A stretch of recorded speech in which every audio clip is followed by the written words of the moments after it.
Agora você ouve uma palavra de vida com o pastor Érico Rodolfo Bussinger.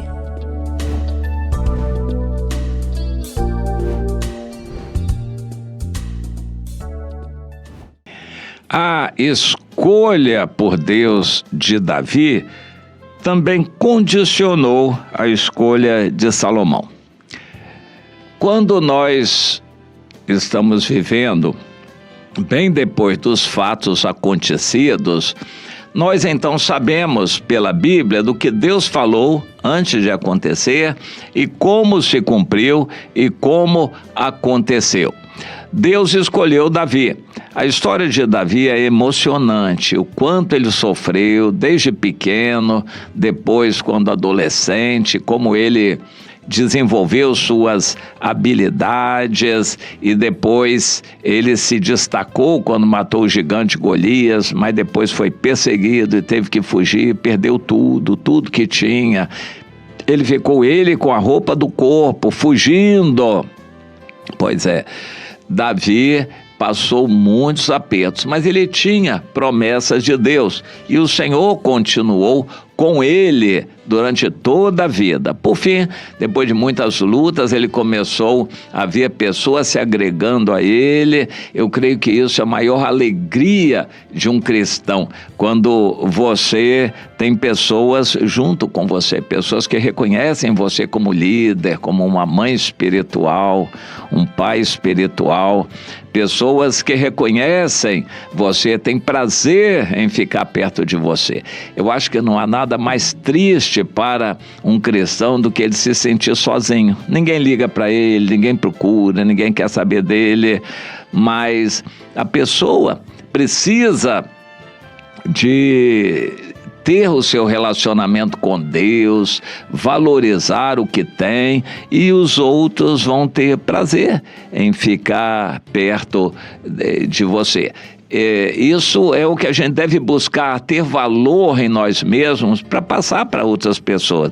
E quando nós conseguimos ter pessoas conosco, liderar essas pessoas, então isso é uma alegria muito grande. E Davi então recebeu o que havia de pior, como Jesus, que escolheu só gente pobre, pescadores, analfabetos. Sim, foram esses os discípulos de Jesus que ele transformou nos líderes para a igreja. Davi recebeu 400 de uma vez, quer dizer, de uma vez em termos. Eles não vieram juntos porque eles não viviam juntos. Eles vieram desesperados, um a um, aqueles 400 maltrapilhos, abandonados, largados, amargurados, viciados, pessoas atrapalhadas. Eles vieram um a um, mas ao todo 400 que se refugiaram com Davi, e Davi se tornou líder deles. E foi uma situação difícil, como arranjar alimento para todos, mas Davi não reclamou da vida e ele só disse a verdade: eu não tenho nada para dar para vocês, então se vocês estão comigo, nós vamos lutar juntos, nós vamos estar juntos aí lutando pelo dia a dia, pelo pão de cada dia, e vamos depender de Deus. Portanto, se vocês querem ficar comigo nessas condições, mas eles queriam, porque sentiam segurança perto de Davi. Isso é maior alegria para um cristão, quando alguém gosta de estar perto de você, sente segurança, porque sabe que você não vai ficar reclamando da vida, você vai incutir confiança na pessoa, ânimo, disposição, você vai animar a pessoa, então essa pessoa vai gostar de ficar perto de você. Isso aí é um padrão maravilhoso. E Davi então começou assim, até que organizou aqueles 400 e subiu o número para 600, e aí ele passou para o príncipe filisteu, o rei Aquis de Gate, e foi uma época dificílima para ele, mas ele liderando pessoas que iam com ele para onde ele ia. Eu creio que uma alegria de um pastor é quando ele convidar pessoas a irem com ele e ele saber que pessoas estão com ele para o que der e vier. Isso é uma alegria muito grande para um pastor, para um líder, para qualquer cristão. E Davi, então, foi feito para nós exemplo. Uma pessoa com uma falta de cultura. Davi não teve estudo. Uma pessoa pobre, uma pessoa cheia de defeitos e falhas, erros e pecados, mas ele amava a Deus. E quando mais para o final da vida, ele convocou os principais líderes e em 1 Crônicas 28 nós temos uma descrição daquilo. Davi se pôs em pé e disse: ouvi, irmãos meus, era propósito meu edificar uma casa para o Senhor, um templo. Mas Deus me disse: não edificarás casa ao meu nome, porque és homem de guerra e derramaste muito sangue. Davi ficou certamente triste, mas abaixou a cabeça, era verdade. E bastava que Deus o queresse, que Deus o amasse, mas a casa, o templo, ele não construiria. Moisés teve algo parecido. O grande sonho dele, que era entrar na terra prometida, ele não conseguiu cumprir. Ele não entrou na terra prometida, porque foi rebelde ao Senhor.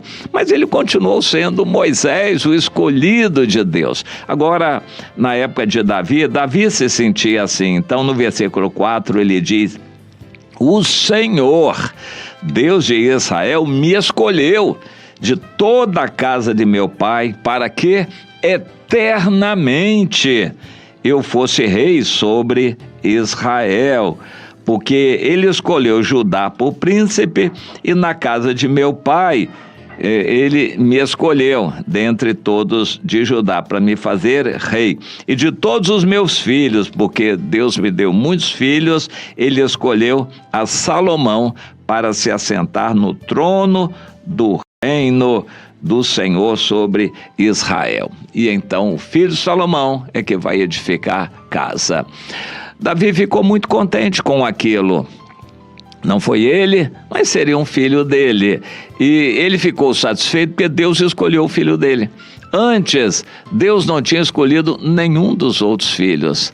Ele precisou pecar, se humilhar, ter aqueles problemas todos com a Batseba, para que Deus escolhesse o filho da Batseba, o Salomão. Eu acho que também é uma alegria muito grande Deus frutificar o nosso trabalho, o que nós fazemos para o Senhor, Deus abençoar, tocar um coração, usar nossa palavra para despertar uma vida, nos usar para trazer alguém para o reino de Deus. Isso é uma alegria muito grande que alguém pode ter, mas para isso precisa se humilhar. Pode ser tarde, mas tem que se humilhar em algum momento diante de Deus, e então Deus vai poder usar você. Mas no caso aqui, Davi diz que seria rei eternamente. A gente fica questionando, como é que é isso? Davi já morreu, mas ele vai ressuscitar. Você tem dúvidas de que agora, no arrebatamento da igreja, que vai acontecer a qualquer momento, Davi vai ressuscitar também e estará com Jesus e voltará com Jesus para estabelecer o reino aqui na terra. E quem é que vai ser o rei? Deus vai enviar Jesus. Jesus vai reinar sobre a terra e abaixo dele o príncipe será Davi. Ou seja, dentre os humanos, o príncipe será o rei, Davi. Então Davi reinará para sempre. É algo assim tremendo, mas ele sabia que ele era falho, ele era fraco e só foi escolhido pela graça de Deus. Mas ainda continuando a graça, a maior alegria dele é saber que Deus escolheu o filho dele. Meu irmão, que você queira ter essa alegria de fazer um discípulo e ver Deus escolhendo seu discípulo, sua discípula. Isso é de uma alegria assim incomparável. Mesmo que você siga o caminho dos mortais, já vai envelhecendo e em algum momento o Senhor vai levar você, mas você vai deixar um filho na fé, uma filha, o seu discípulo, a sua discípula, e Deus vai amar essa pessoa por causa de você. O amor que você tem a Deus vai mover Deus a amar essa pessoa que você amou, que você cuidou, que você ajudou a crescer espiritualmente. Isso é o mais importante de tudo, que você tenha essa alegria de investir sua vida em outros, abençoar outras pessoas. Faça isso no seu coração, é o que de melhor a gente pode fazer para o Senhor aqui na terra.